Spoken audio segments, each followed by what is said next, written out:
श्री शिवाय नमस्तुभयम। हर हर महादेव। कैसे हैं आप सब? देखिए, आज का यह वीडियो बहुत ही खास होने वाला है। दोस्तों, आप सभी लोग जानते हैं कि 10 मार्च 2024 को है अमावस्या, और यह अमावस्या बहुत ही ज्यादा खास है क्योंकि दोस्तों, यह जो अमावस्या है यह महाशिवरात्रि के बाद पड़ रही है। और दोस्तों, अमावस्या के दिन का महत्व भी बहुत ही ज्यादा बड़ा होता है और पंडित जी द्वारा बताया गया अमावस्या का एक सबसे बड़ा उपाय है जो कि घर में परिवार में से किसी एक सदस्य को जरूर करना चाहिए। जिस उपाय को करने से दोस्तों, अगर आपके घर में किसी भी प्रकार की दुख या परेशानी चल रही है, या कोई व्यक्ति बीमार है, या आपके घर में धन की बहुत ज्यादा समस्या चल रही है, या आपके घर में लड़ाई झगड़ा मतलब चलता ही चलता रहता है, तो भाई किसी भी प्रकार की अगर दुख या परेशानी आपके घर परिवार में आ रही है, तो भाई आप लोगों को यह वाला उपाय अमावस्या के दिन जरूर करना चाहिए, क्योंकि इस एक उपाय को करने से आपकी सभी प्रकार की दुख और परेशानियां दूर हो जाती हैं। आप सभी लोग जानते हो कि अमावस्या का जो दिन होता है वो पितरों के लिए विशेष रूप से होता है। अब पितरों के लिए विशेष रूप से क्यों होता है? क्योंकि दोस्तों, इस दिन हम अपने पितरों को प्रसन्न कर सकते हैं।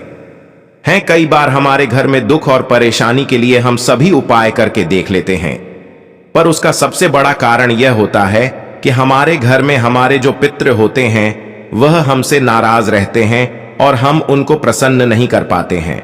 तो अमावस्या का दिन भी वही रहता है जिस दिन हम अपने पितरों को प्रसन्न करते हैं, और जो हम आपको उपाय बताएंगे यह भी आपके पितरों को जो है प्रसन्न कर देगा। इसलिए दोस्तों, अपने घर में सुख और शांति को पाने के लिए, अपने घर में धन संपदा को बढ़ाने के लिए आप लोगों को यह एक दीपक वाला उपाय इस दिन जरूर करना चाहिए। अब दोस्तों, सबसे पहले हम लोग ये समझ लेते हैं कि ये एक दीपक वाला उपाय आखिर करना किसको है। तो देखिए, ये वाला जो उपाय है ये घर में सभी लोगों को करने की जरूरत नहीं है। घर की जो बड़ी माताएं बहनें हैं, उन माताओं बहनों में से कोई भी एक माता बहन जो है इस वाले उपाय को कर सकती है। ठीक है, क्योंकि घर की जो लक्ष्मी होती है मतलब वह माताएं बहनें ही होती हैं। इसीलिए माताओं बहनों को जब भी कोई उपाय करती हैं तो उसका वही फल हमें बहुत ही जल्दी देखने के लिए मिलता है। तो भाई अब बात आती है कि भाई यहां पर उपाय किस समय करना है। तो देखो, एक दीपक वाला उपाय है, तो सीधी सी बात है, दीपक कभी दिन के समय तो ऐसे ज्यादा जलाए नहीं जाते हैं, जलाए जाते हैं पर ज्यादातर नहीं जलाए। ये वाला जो उपाय है सीधी सी बात है, शाम के समय प्रदोष काल में होगा, है ना। शाम के समय या प्रदोष काल के समय में लोगों को बहुत ज्यादा समस्या आती है कि ये समय होता कब से कब तक का है, और जो भी हम उपाय कर रहे हैं वो किस समय से लेकर किस समय के बीच में करें। अगर हम ये एक दीपक वाला उपाय प्रदोष काल में कर रहे हैं तो देखिए, यह जो उपाय है ये सिर्फ और सिर्फ शाम के समय ही होगा, एक ही समय है। पर हाँ, शाम के समय का भी आप लोग एक समय जान लो कि किस समय से लेकर किस समय के बीच में आप लोगों को यह एक दीपक वाला उपाय अमावस्या के दिन करना है। तो देखो, मुख्य रूप से शाम का जो समय होता है, प्रदोष काल का जो समय होता है, वो शाम के 6 बजे से लेकर शाम के 7 बजे के बीच का समय होता है। ठीक है, ये 1 घंटे का वो समय रहता है जब सूरज डूब रहा होता है और रात होने वाली होती है। मतलब इसके मध्याह्न को ही हम लोग जो है प्रदोष काल या शाम का समय कहते हैं, और इसी समय जो है यह वाला उपाय आप लोगों को करना है। पर किसी कारणवश अगर लेट हो जाए तो भाई 7 या रात 8 बजे तक भी अगर उपाय को करोगे तो भी आपको उपाय का फल मिल जाएगा। पर उपाय को करते समय मन में विश्वास जरूर रखना। अब हम जानते हैं कि आखिर यह वाला उपाय आपको कैसे करना है। तो देखिए, यह वाला उपाय शाम के समय करना है, तो उपाय की तैयारी भी आप लोगों को शाम के समय ही करनी है। इस बात का भी आप लोग ध्यान रखिएगा। देखिए, एक दीपक वाला उपाय नाम में ही सज जाता है कि इसमें हमें एक दीपक की आवश्यकता यहां पर पड़ने वाली है।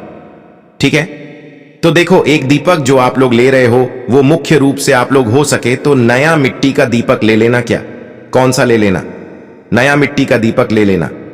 किसी कारणवश अगर पूरी कोशिश करने के बाद भी नया मिट्टी का दीपक ना मिले तो फिर आप लोग अपना आटे का दीपक ले लेना। देखो, अगर पुराना भी मिट्टी का दीपक है ना तो भाई आप उसे धोकर इस्तेमाल कर लेना।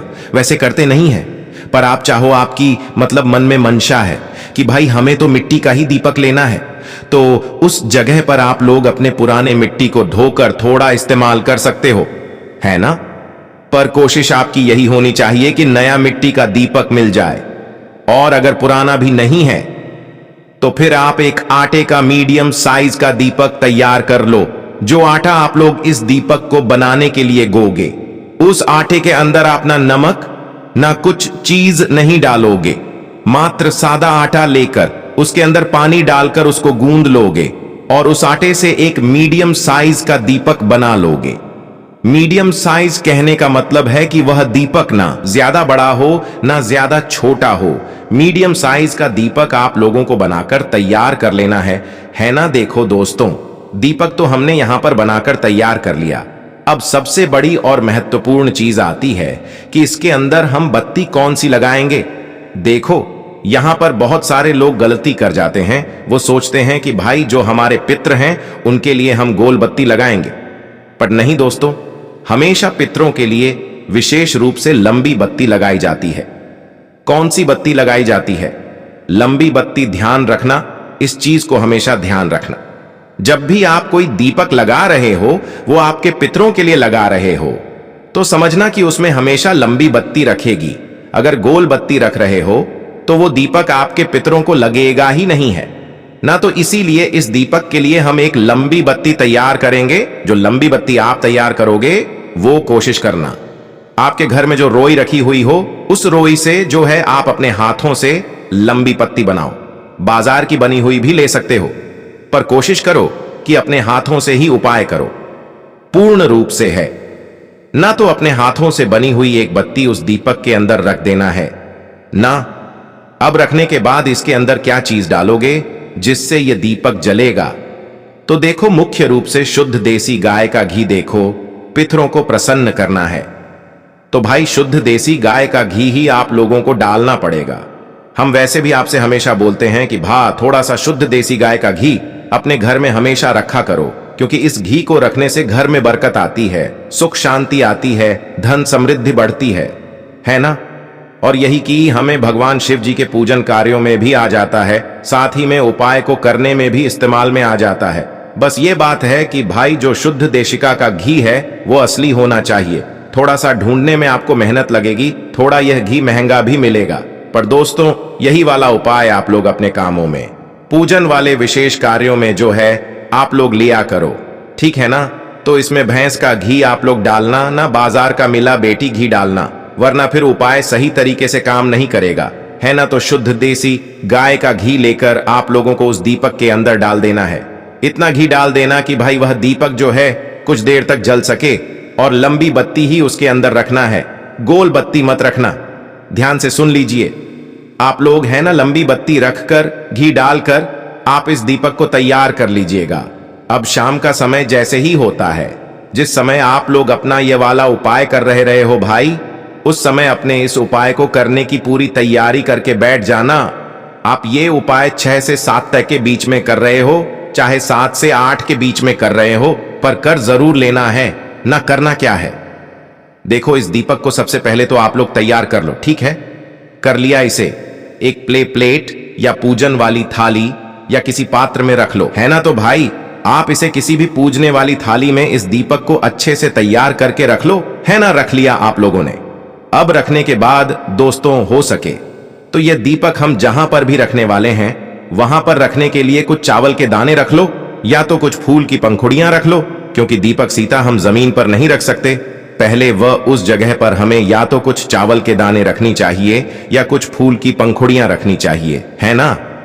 तो ये आपके ऊपर है, आप चाहो तो अपने साथ में थोड़े बहुत रख सकते हो, है ना। उसके बाद में दोस्तों, इस दीपक को जलाने के लिए, क्योंकि ये दीपक हम घर से जलाकर नहीं लेकर जाएंगे, ये दीपक हम वहीं पर जाकर जलाएंगे जहां पर हमें इस दीपक को रखना है। तो क्या करना है, सबसे पहले आप लोगों को अपने साथ में अपनी माचिस रखना है। माचिस बिल्कुल भी लेकर मतलब ध्यान से लेकर जाना।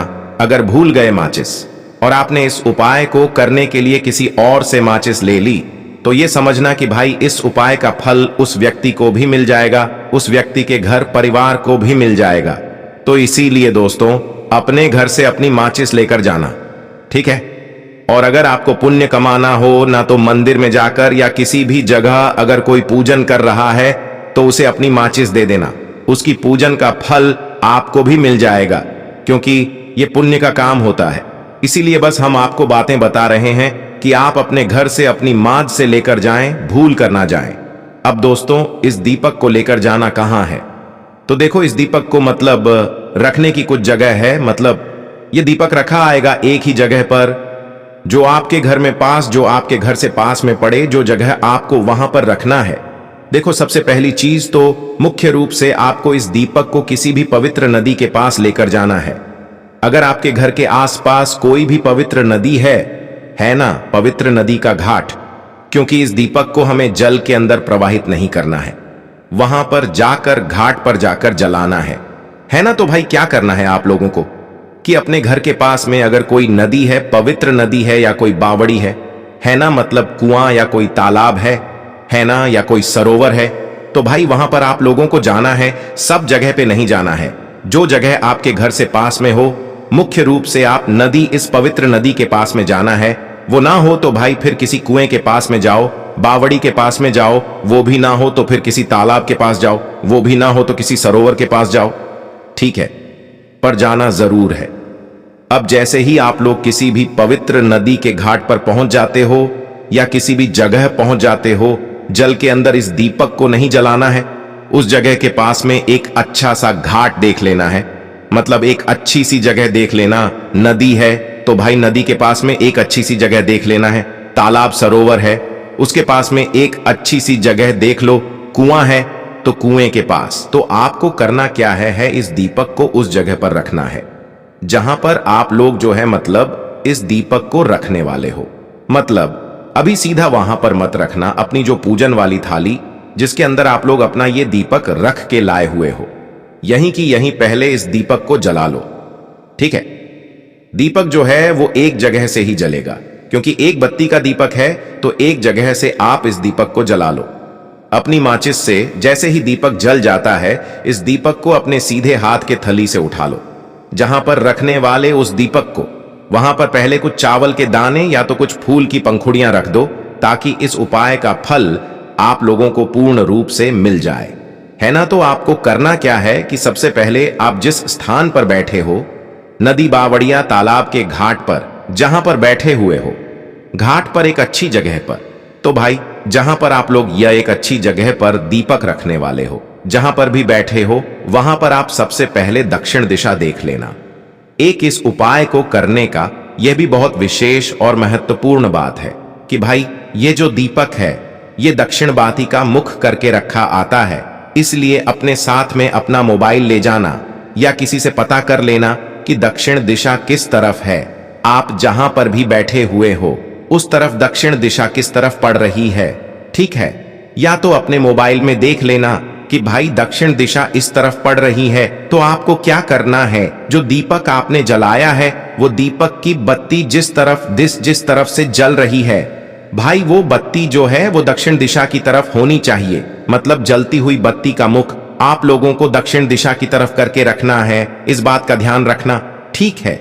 तो जो दीपक आपने तैयार किया है, जिस दीपक को अभी जलाया, उस बत्ती का मुख आपको दक्षिण दिशा की तरफ करके उसी नदी, बावड़िया, तालाब के घाट पर रख देना है, ठीक है। दक्षिण बाती का मुख जरूर होना चाहिए, तभी आपके पितरों के लिए होगा और तभी आपके पित्र आपसे प्रसन्न होंगे, ठीक है। तो इस दीपक को दक्षिण बाती का मुख करके अपने पितरों का नाम लेते हुए, पितरों का स्मरण करते हुए, भगवान शिव जी का नाम लेते हुए इस दीपक को आप लोग नदी, बावड़िया, तालाब के घाट पर रख दो। और रखने के बाद भगवान से प्रार्थना करो, अपने पितरों से प्रार्थना करो कि आपके जीवन में जो भी दुख और परेशानी आ रही है वो दूर हो और आपके ऊपर वह अपना आशीर्वाद सदैव बनाए रखें, ठीक है। ऐसी आपको जो है उनसे प्रार्थना करनी है, अपने पितरों से भी प्रार्थना करनी है, भगवान शिव जी से भी प्रार्थना करनी है, और प्रार्थना करके आप सीधा अपने घर पर आ सकते हैं। इसके बाद में कुछ ही दिनों के अंदर आपके घर में सब कुछ ठीक होना शुरू हो जाएगा। अब दोस्तों, यहां पर यह प्रश्न भी जरूर आएंगे कि भाई अगर हमारे घर के पास में नदी, बावड़िया, तालाब नहीं है तो फिर हम उस जगह पर क्या करें। तो देखो, उस स्थान पर आपने पूरी कोशिश करी, नदी, बावड़िया, तालाब नहीं है, तो फिर उस जगह पर अगर आप लोगों के घर के पास में कोई भी बेलपत्र का पेड़ है तो भाई उस बेलपत्र के पेड़ के नीचे जाकर भी आप इस दीपक को रख सकते हो, ठीक है। विधि पूरी यही रहेगी जो कि हमने आपको बताई है। बस अगर नदी, बावड़िया, तालाब नहीं है तो किसी भी अपने घर के पास में जो भी बेलपत्री का पेड़ हो वहां पर जाना और दक्षिण दिशा देखना। दक्षिण बाती का मुख करके इस दीपक को रख देना। भगवान से प्रार्थना करना, अपने पितरों से प्रार्थना करना और इस दीपक को रख देना। बेलपत्री का भी ना हो तो पीपल के नीचे रख सकते हो, पीपल के भी ना हो तो आंवले के नीचे रख सकते हो, ठीक है। और आंवले का भी ना हो तो शमी के वृक्ष के नीचे रख सकते हो। ये सभी वृक्ष बड़े होने चाहिए, किसी भी एक वृक्ष के नीचे रखना है, सभी के नीचे नहीं रखना है, ठीक है। बस जो जिस भी पेड़ के नीचे आप इस दीपक को रखने वाले हो दक्षिण बाती का मुख करके अपने पितरों के लिए, तो भाई वह वृक्ष बड़ा होना चाहिए। बस इस बात का ध्यान रखना और भगवान से प्रार्थना कर लीजिए, दुख और समस्या को दूर करने की विनती कर लीजिए। बस दोस्तों, यहां पर यह वाला उपाय पूर्ण हो जाता है।